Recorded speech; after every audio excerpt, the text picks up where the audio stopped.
नमस्कार, मैं हूं अंजलि और आप देख रहे हैं सीपी न्यूज लाइव टीवी। तो चलिए शुरुआत करते हैं आज की प्रमुख खबर से।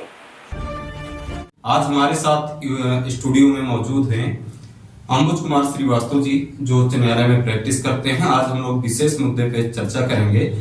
सर, इस समय एक आपने तहरीर दी है और तमाम शिकायत की है कुछ नगर पालिका परिषद को लेकर के। नमस्कार।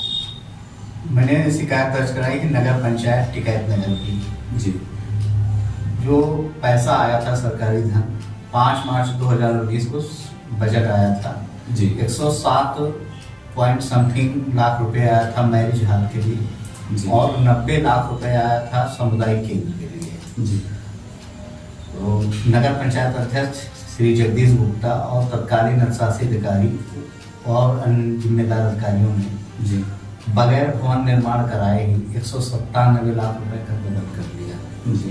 जब हमने इसकी शिकायत दर्ज कराई जिलाधिकारी महोदय को IGRS पोर्टल के माध्यम से, तो अधिशासी अधिकारी वर्तमान में जो अधिशासी अधिकारी महोदय हैं उन्होंने अपनी आख्या भेजी कि निर्माण हुआ है, लेकिन जो फोटोग्राफ लगाई वो प्रदर्शनी केंद्र के भवन का लगाया कि प्रदर्शनी केंद्र की भवन की फोटो लगाई।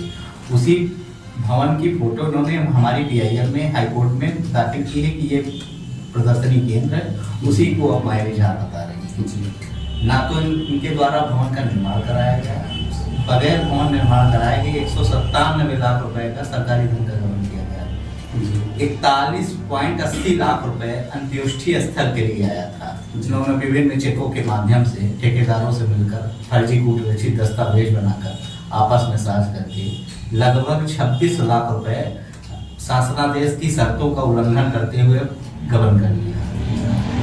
इतना करप्शन है कि इनके यहाँ चेक संख्याओं से अज्ञात के नाम से चेक काटी गई है। जी, आपको बता दें, आप इंटरेस्टिंग चीज है कि साइकिल ठेलिया जो है अमूमन बाजार में जिसकी कीमत, नई ठेलिया की कीमत 12,000 समथिंग होगी। जी, 12,000 की ठेलिया की कीमत, मान लीजिए 4 ठेलिया इन्होंने मरम्मत की या 5 ठेलिया मरम्मत में इन्होंने 72,994 रुपए खर्च किए मरम्मत में। जी। जो नए ठेले का कीमत होगा 12,000 रुपए, 10 से 12,000, हाँ, उसकी मरम्मत में 72,000 रुपए खर्च। 72,994 रुपए और मरम्मत जिससे कराए हैं, जो टिकैत नगर में बालू और मौरंग की दुकान हो रही है। अच्छा। इस तरह से सरकारी धन का गबन किया जा रहा है, दुरुपयोग किया जा रहा है। और सबसे इंटरेस्टिंग चीज ये है कि जो हम शिकायत कर रहे हैं 5 मार्च 2019 की CAI शासनादेश से बने भवन की जी, निस्तारण में ये आख्या लगा रहे हैं जो 26 फरवरी 2019 के शासनादेश से बने भवन का बिल्डिंग एक है, उसके नाम अनेक है। अब सोचिए कि कितना बड़ा भ्रष्टाचार है बाराबंकी जिले में कि भवन बगैर बने। इन्होंने अपनी आख्या में भेजा कि SOP शासनादेश से जो टीम गठित हुई थी वो उसने जांच भी की, निर्माण हुआ, उद्घाटन भी हो गया, हवा में महल बनता है हमारे यहाँ। इससे बड़ा भ्रष्टाचार पूरे जनपद में सबसे छोटी नगर पंचायत है टिकैत नगर, लेकिन इससे ज्यादा भ्रष्टाचार पूरे उत्तर प्रदेश में शायद ही कहीं हुआ हो। आपके कथनानुसार कि बिल्डिंग बनी नहीं, बिल्डिंग के नाम पे पैसे निकाले गए, वो पता नहीं कहाँ खर्चा किए गए, और उस बिल्डिंग का जो बना नहीं उसका उद्घाटन भी कर दिया गया। बिल्कुल बिल्कुल जी, वो अपनी आख्या से बता रहे हैं, हम नहीं कह रहे हैं। वो उन्होंने अपनी रिपोर्ट में अपर जिलाधिकारी महोदय को संबोधित पत्र भेजा 9 जनवरी 2024 को कि इस शासनादेश से और जिलाधिकारी महोदय के कार्यालय आदेश प्रकरण संख्या फला के आदेश से हमने इस बिल्डिंग का निर्माण कराया। अगर निर्माण कराया तो स्थल पे कहीं निर्माण होना चाहिए, कहीं भवन दिखना चाहिए। नगर पंचायत कार्यालय परिसर में मैरिज हॉल और सामुदायिक केंद्र के लिए आया था पैसा आया था। अगर नगर पंचायत कार्यालय परिसर में, और आपने एफिडेविट पे हाईकोर्ट में तत्कालीन अधिशासी अधिकारी ने एफिडेविट पे कहा है कि नगर पंचायत परिसर में प्रदर्शनी केंद्र का निर्माण कार्य हो रहा है, फोटोग्राफ सहित एफिडेविट पे हाईकोर्ट में 62.80 लाख रुपए उसके लिए आवंटित हुआ था। वो निर्माण है। आप नगर पंचायत परिसर में जाएंगे, एक पुराना नगर पंचायत कार्यालय वो पहले करीब 30-35 साल का है और एक नया नगर पंचायत श्रीमती मौर्य अध्यक्ष थी तब बना है, और एक ही भवन है प्रदर्शनी केंद्र। उसी के फोटो को क्रॉप करके बताते हैं ये मैरिज हॉल है। अब हमारी तो समझ में नहीं आ रहा है, इतना बड़ा भ्रष्टाचार। और माननीय मुख्यमंत्री जी कह रहे हैं जीरो टॉलरेंस। अगर जीरो टॉलरेंस है तो जी। आखिर जांच करने वाले अधिकारी गए कहाँ? हमने शिकायत दर्ज कराई आपको। अच्छा, आप कब से शिकायत कर रहे हैं लगातार? शिकायत तो हमने कई बार दर्ज कराई है और 2023 से लगातार शिकायत दर्ज हो रही है, 23 से लगातार शिकायत दर्ज हो रही है। शिकायत हमने पहले भी इसकी PIL भी हमने कर रखी, इन्होंने खास एफिडेविट भी दे रखा है। इनको जो 90 लाख समुदाय केंद्र का पैसा आया था इसको वापस करना था। शासनादेश में लिखा है कि अगर इसका पैसा आपको पूर्व में मिल चुका है तो आपको पैसा ये सरेंडर करना होगा। 26 फरवरी 2019 को कम्युनिटी सेंटर के नाम से इनके पास 143 लाख रुपया आ चुका था, लेकिन इन्होंने शासन को अवगत कराए बगैर 90 लाख ये भी सरेंडर करने की वजह खा लिया। और आपको बताएं सबसे इंटरेस्टिंग चीज, वहां पे रिटायर्ड लिपिक हैं, वो 17 या 18 में रिटायर हो चुके हैं और 26 फरवरी 2019 का जो काम शासन उसका कम्युनिटी सेंटर और प्रदर्शनी केंद्र के टेंडर खोलने का कार्य रिटायर्ड लिपिक ने खोला था।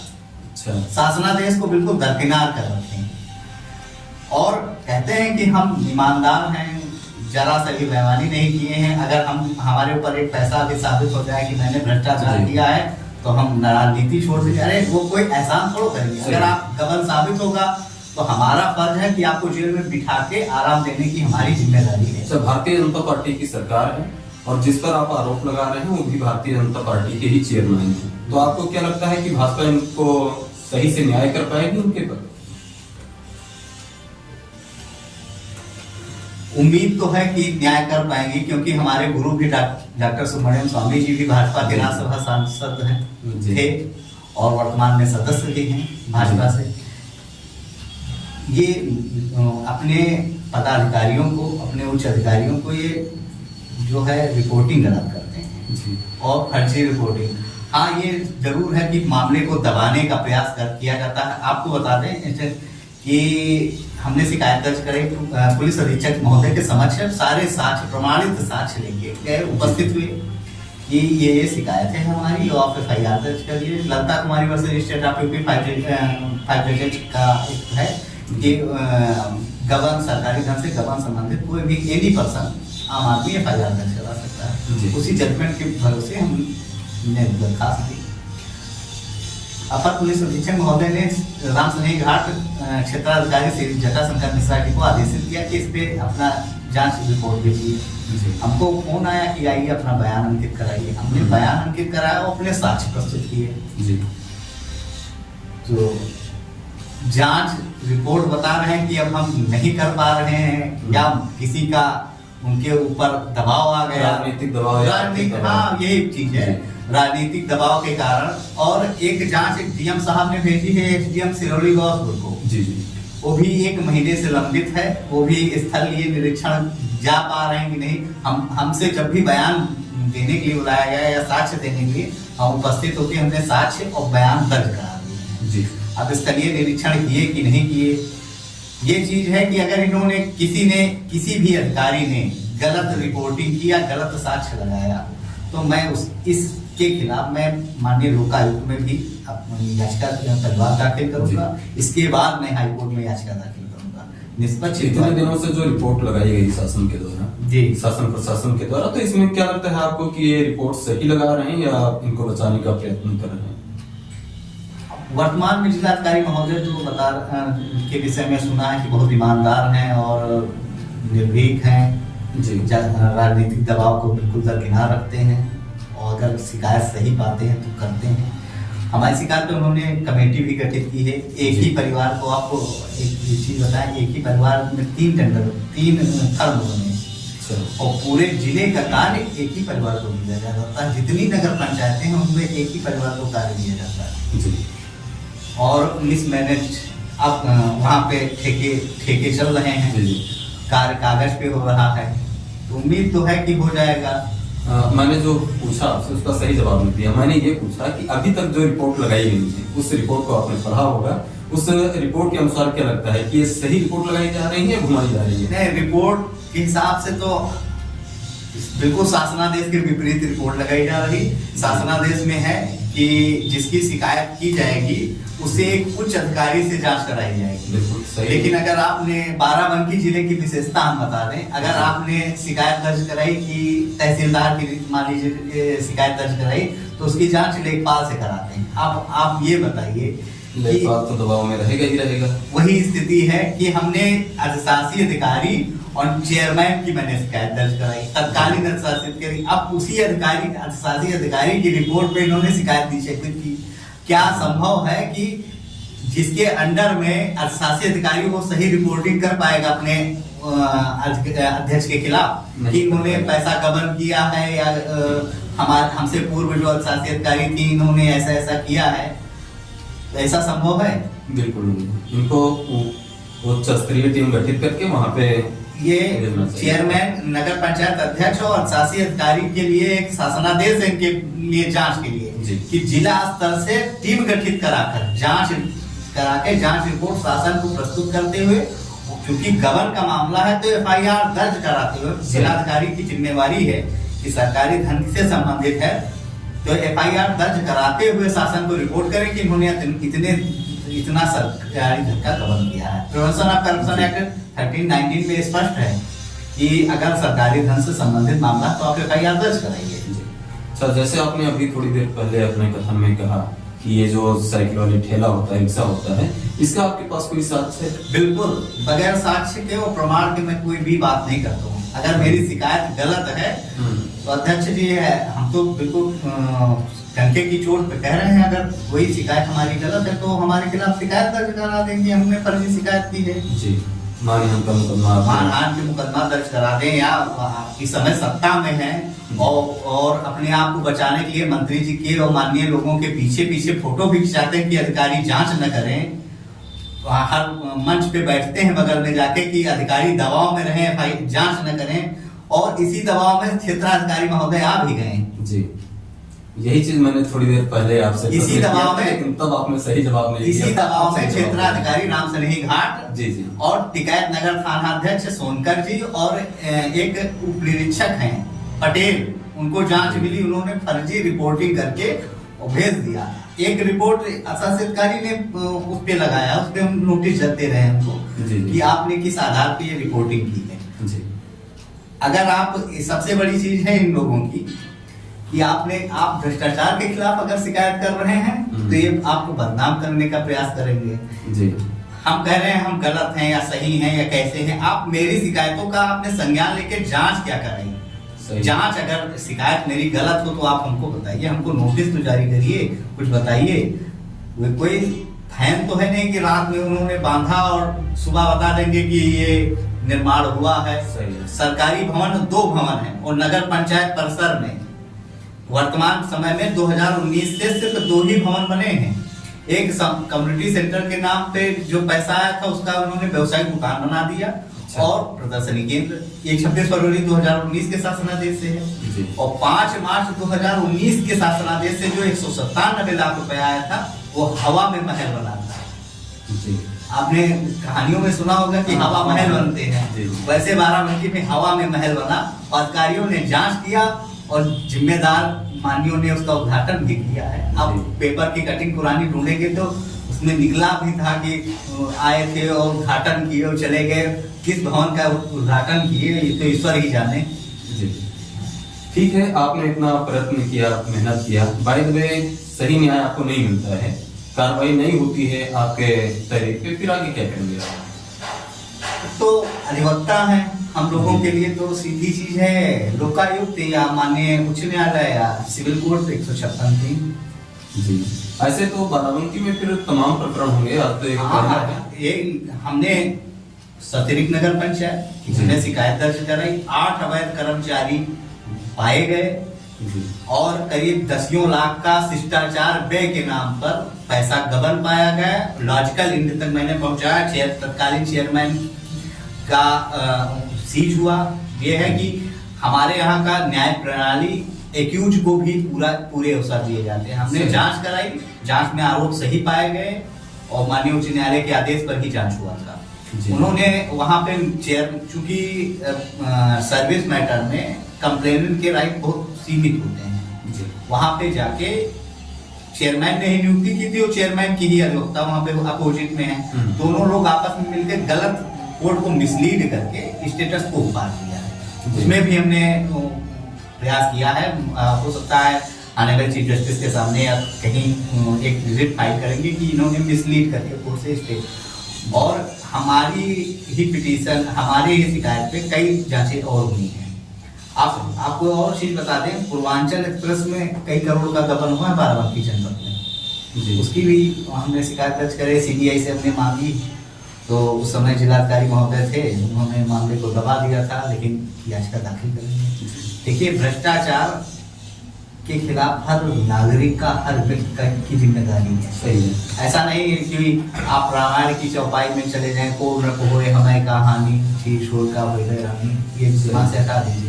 बिल्कुल दिमाग में रखिए कि जो भी पैसा ये गबन हो रहा है या गलत तरीके से हो रहा है, ये इसमें टैक्स पेयर का पैसा है, हमारा पैसा है। ऐसा नहीं है कि ये माननीय मंत्री जी, माननीय सांसद जी अपनी जेब से लाए हों, लगाए हों, ऐसा कुछ नहीं है। ये हम लोगों की मेहनत की गाड़ी, मेहनत की कमाई का पैसा है, और जो अधिकारियों को वेतन भी मिलता है, ये भी हम लोगों की मेहनत का पैसा है। भारतीय जनता पार्टी का जो कहना है जी कि भ्रष्टाचार प्रदेश होगा, देश होगा, इस पे खरे नहीं उतर पा रहे हैं। जैसा मैं जान पा रहा हूँ, आपसे बात करते हुए कई भ्रष्टाचार सामने भी आए हैं जो बाराबंकी का ही है, तो इस पर क्या कहना चाहेंगे? देखिए, भाजपा की आपको एक इंटरेस्टिंग चीज बताएं जी। इनको विजय किस लिए मिली थी? 2014 में बहुमत इसलिए मिली थी कि डॉक्टर सुब्रमण्यम स्वामी ने 2G स्पेक्ट्रम घोटाला, 2G आपने सुना होगा, 2G स्पेक्ट्रम घोटाला खोला था और पूरे देश में वो लहर चली थी कि कांग्रेस बहुत भ्रष्ट है। उसी के अगेंस्ट आके इनको बहुमत मिला था। 2014 में पूर्ण बहुमत उसी बेस पे मिला था कि ये नए आएंगे, माननीय नरेंद्र मोदी जी आएंगे और भ्रष्टाचार मुक्त करेंगे। 15 लाख आपने जुमला सुना, ये 15 लाख आएंगे, विदेशों से आएंगे, ऐसा होगा वैसा होगा। लेकिन आपको हम बता दें, 2014 से और 2024 तक इन्होंने नया एक भी करप्शन का मुकदमा नहीं खोला कहीं नहीं। जो करप्शन से संबंधित थे वो छूटे। इनकी लचर पैरवी के कारण 2G स्पेक्ट्रम घोटाले के आरोपी बाइज्जत बरी हो गए। अब अपील किए जाके, और इनके तरफ से ऐसा लगता है, क्योंकि पहले इन्होंने एक नारा दिया था, कांग्रेस मुक्त भारत। अब वर्तमान में इनका नारा हो गया है कांग्रेस युक्त भाजपा, क्योंकि कांग्रेस के सारे तो इसी में आ गए हैं। अब विचारधारा ही बदल रही है। जो ईमानदार थे वो दरकिनार किए जा रहे हैं। ईमानदारी आप हमारे बाराबंकी में ही ले लीजिए। बाराबंकी में आपको लगता है जो बल्ब की कीमत, जो स्ट्रीट लाइट होती है, उसकी कीमत हमने मार्केट से खरीदी थी 2240 रुपए है। आपकी टाउन एरिया, सभी टाउन एरिया की स्थिति है मैं बता रहा हूँ, 10,000 12,000 की खरीदते। 1 लाख 2200 की लाइट 10,000 से 12,000 रुपए की कीमत की खरीदते हैं। अभी फतेहपुर का एक नया मामला आया है कि टेंडर अभी खुला नहीं है, पार हो गए। अच्छा। हाँ, कार जो पूरे हो चुके हैं उसका टेंडर कराया जाता है। इन भ्रष्टाचारों का जिम्मेदार कौन, हम या अधिकारी? हम मीन्स आम नागरिक या अधिकारी? हम दोनों हम देखते हुए आंख बंद कर लेते हैं, और अधिकारी तो फिर उससे लाभान्वित हो रहे हैं। उनको, और उनकी भी गलती नहीं है। अब पता लगा कि आज माननीय जी आ रहे हैं, तो जो रबड़ी दूध की मलाई चाहिए तो अपनी तनख्वाह से तो देंगे नहीं, तो उसके लिए उनको भी कुछ इधर हेयर देयर करना पड़ता है। उनकी गलती नहीं है। अब आ गए, माननीय जी आए, उनको टेंट लगवाना है, लगवाना तो कुछ तो पार्टी से मिलता है, कुछ उनकी जेब से खींचा जाता है। अब बता दिया गया है कि हम टिकट पा रहे हैं, इतना चंदा आप दीजिए, इतना चंदा आप दीजिए, तो कहाँ से देंगे? तो इसी में से तो देंगे। कोई नई बात नहीं है इसमें। दोनों लोग ही है। आम नागरिक भी जिम्मेदार है, वो भी जिम्मेदार। आम नागरिक अपने अधिकारों के बारे में नहीं जानता, अधिकारों के बारे में नहीं जानता, और कर्तव्य के बारे में भी नहीं जानता। हमारा कर्तव्य है कि कोई गलत कार्य हो रहा है उसकी शिकायत जिम्मेदार अधिकारियों तक जाए। उनका भी कर्तव्य अधिकार है कि हम पूछें सारी चीजें। अधिकारियों की जिम्मेदारी है कि अगर शिकायत हुई तो उसकी निष्पक्ष जांच करें। अच्छा, अधिकारी भी आपने वो सुना होगा कि नहीं, गब्बर पिक्चर में जो सांभा वो रहते हैं, वही स्थिति है कि आपको इतना आप शिकायत करेंगे, इतने दिन तक लटकाए रखेंगे कि आप शिकायत करता ही उनके लौट जाएगा कि कुछ होगा नहीं। अब तो दिमाग में बैठ गया। क्या ये आपके साथ भी हो सकता है? ये जो हवा महल की बात कर रहे हैं, अगर ये ऐसे डिले करते जाएंगे तो आप भी शांत बैठ जाएंगे? नहीं नहीं, हम तो धैर्य वाले हैं। 10 साल लग जाए हम पीछे नहीं हटेंगे, क्योंकि मैं जिनका फॉलोअर हूँ, जो हमारे आदर्श हमारे गुरु हैं, वो धैर्य वाली शील हैं। 2008 का मुद्दा 2011 में उठा जाके पहुंचे, तो हम भी ये आप शांत बैठने वाले से आप नहीं हैं, धैर्यपूर्वक आप। हाँ, हम ये अगर अधिकारियों के दिमाग में है कि आज शिकायत करें, हो सकता है बैठ जाए, कल बैठ जाए, परसों बैठ जाए, ये दिमाग से बिल्कुल अगर उनके दिमाग में चल रहा हो कि अंकुश श्रीवास्तव बैठ जाएंगे, तो दिमाग से बिल्कुल हटा दें। हम लॉजिकल एंड तक जब तक नहीं पहुंचेगी प्रक्रिया, तब तक हम बैठेंगे। मुझे बहुत अच्छा लगा आपसे बात करके। बहुत बहुत धन्यवाद। खबरों में अब तक के लिए बस इतना ही। मिलते हैं फिर ऐसी ही बड़ी खबर के साथ। तब तक के लिए नमस्कार और देखते रहिए CP न्यूज लाइव टीवी।